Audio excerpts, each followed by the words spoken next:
За би хэрхэн арилждаг вэ?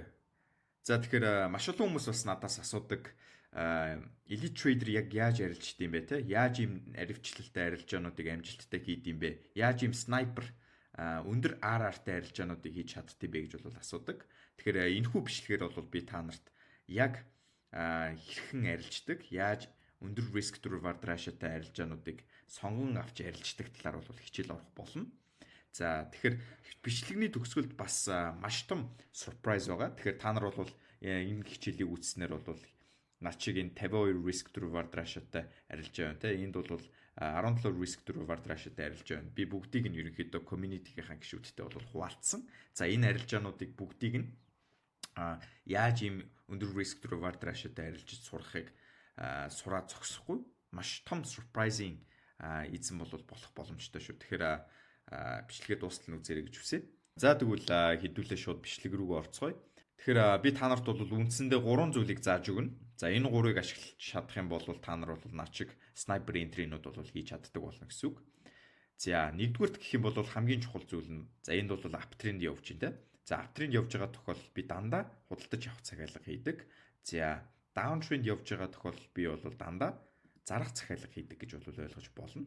За тэгэхээр та нар эндээс харах юм бол энд бол аптрендээс даунтренд рүү шилжсэн хөдөлгөөн бол энэ чоч хийснээр бол баталгаажж байна те.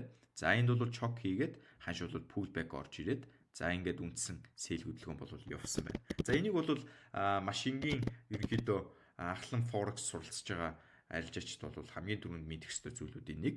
За энд бол яг эсэргээрээ даунтренд явж байгаад за ханш бол энд чоч хийгээд за нэгсэндээ дээшээ ханш бол явсан байна. За энэ дээр бол нэг зүйл яригдана. Нэг та нарын шинэ мэдэх ёстой зүйл бол яригдана. Энэ снайпер энтри хийж сурахын тулд.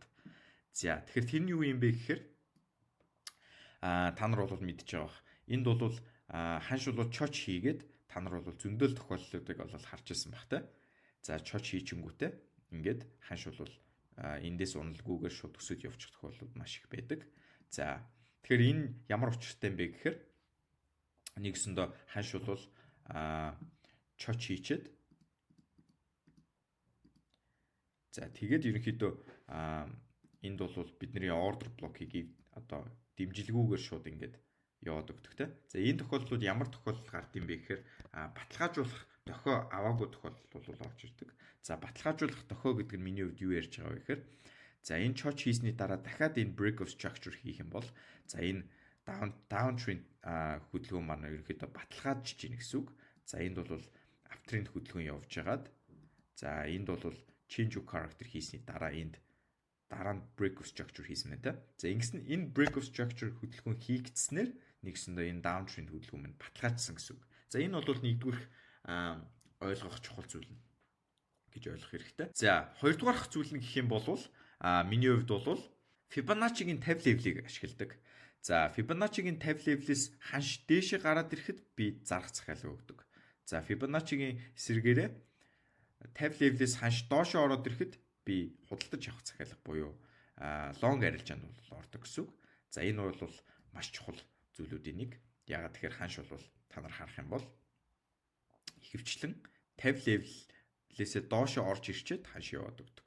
За та нар эндээс харах юм бол энэ swing high-аас энэ swing low хүртэл татгаад 50 level-ээс ханш бол дээшээ орж ирлээ. Зарлаа. За одоо дахиад харъя л да.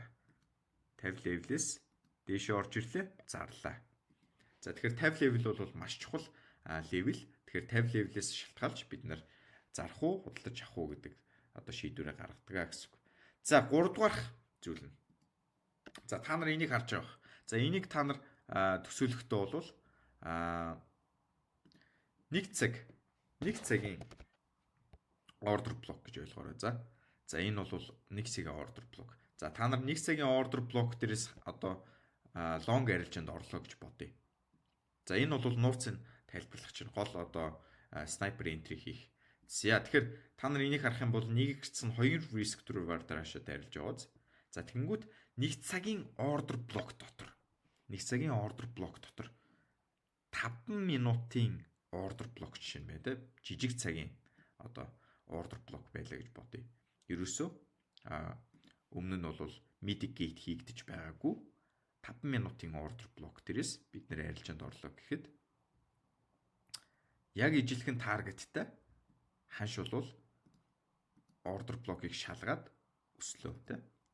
Ордер блокийг шалгаад ингээд өсгөд ханш take profit буюу ашиг авах цэг дээр хүрэхэд нэг гэрцэн 8 risk to reward ratio-тэй байгааг харж байгаа хэ. За энэ бол нэг цагийн ордер блок дээрээс ороход бол бид нар бол нэг гэрцэн 2 risk to reward ratio-тэй арилжаанд орж исэн бол 5 минутын ордер блок дотор одоо бид нар арилжаанд ороход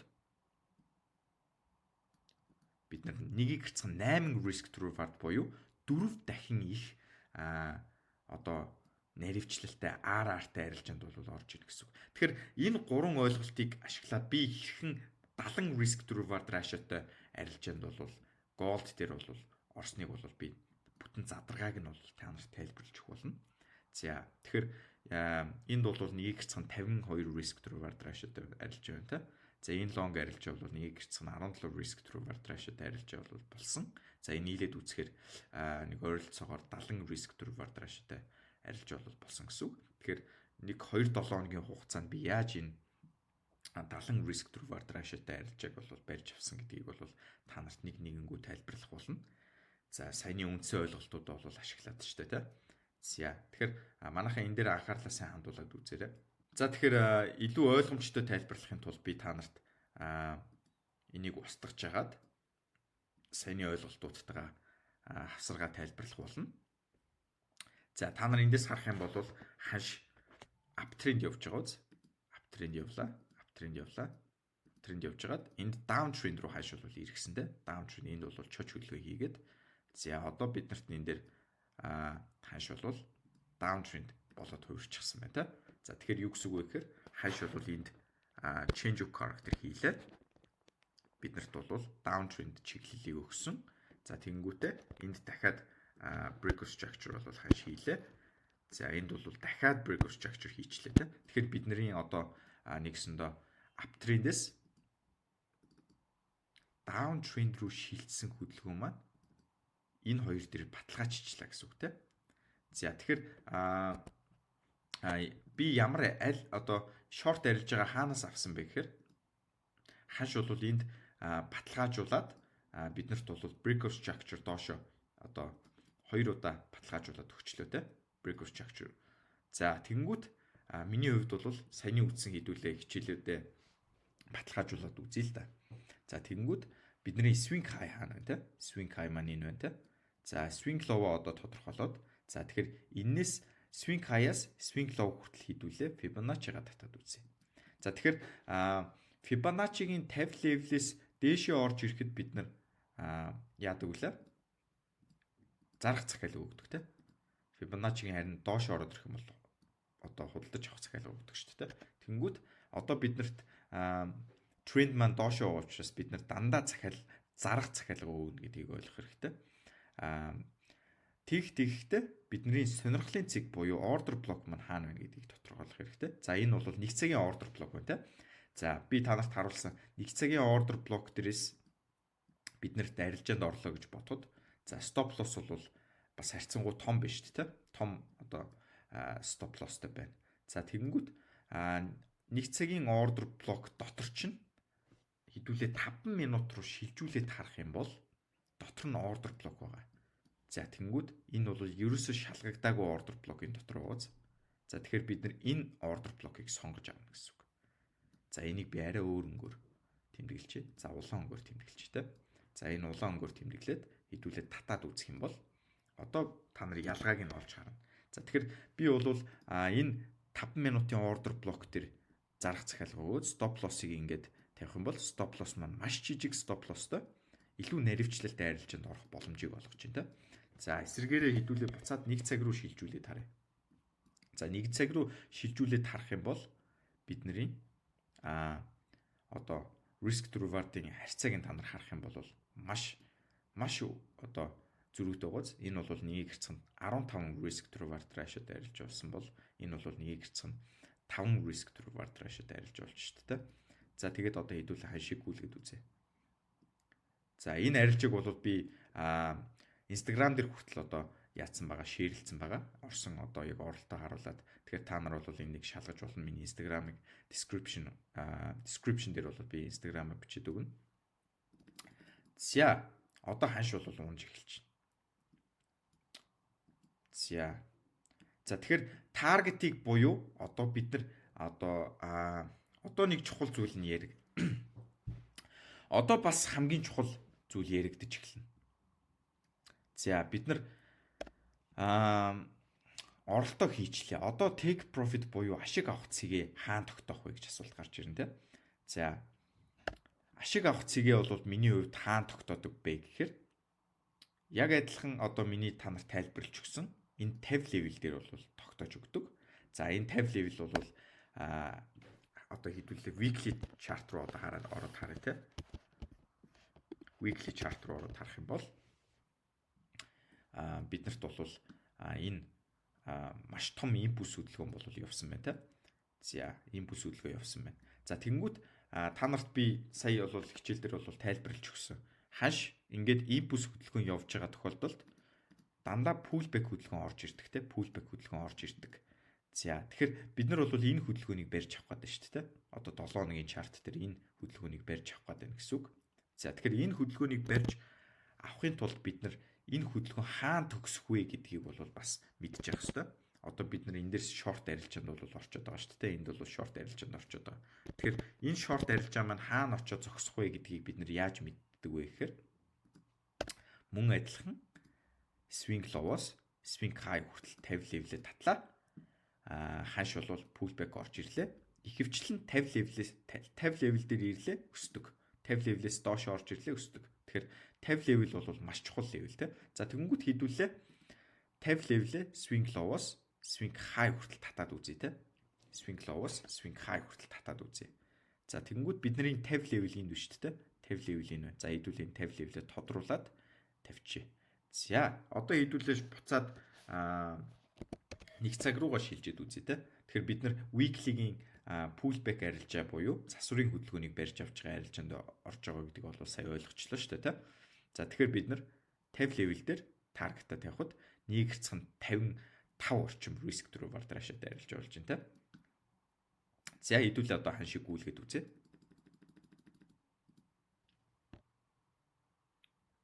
За энэ дунд бол дахиад арилжаанд орох боломж бол бас олгож байна. За та нар эндээс харах юм бол энд дахиад чоч доош хийлээ. За дахиад энд бол short арилжаанд орох боломжийг бол олгож байна.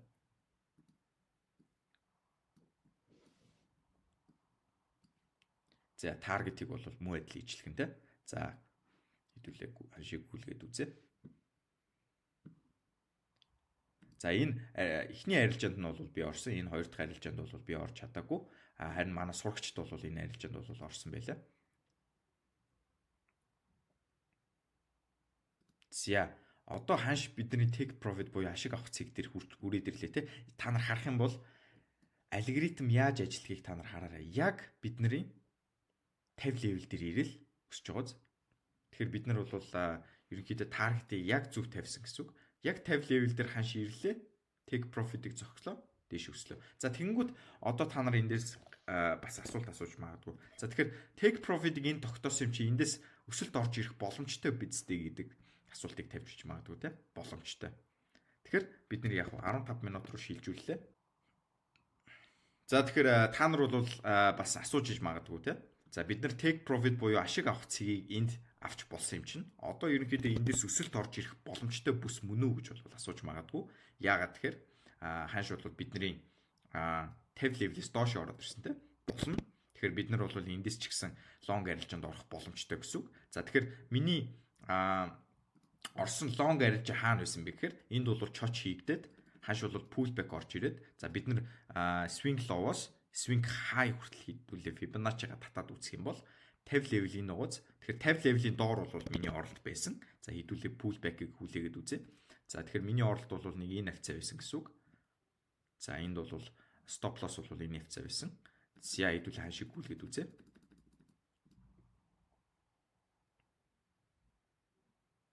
За тэгэхээр та нар энийг харж байгаа бох те. Яг 50 level-ийн доошоо орж юуг юу ханш бол буцаад яваад өгч байгааз.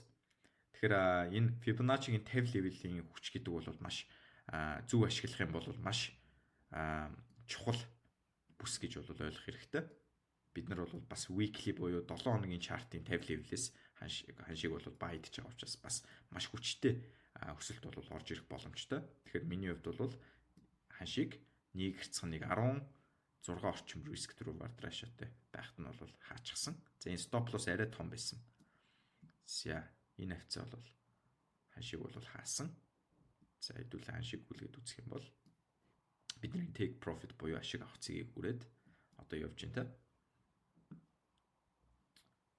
За тэгэхээр энэ арилжаа маань нийтдээ 1/70 орчим risk to reward ratioтэй арилжаа бол болсон.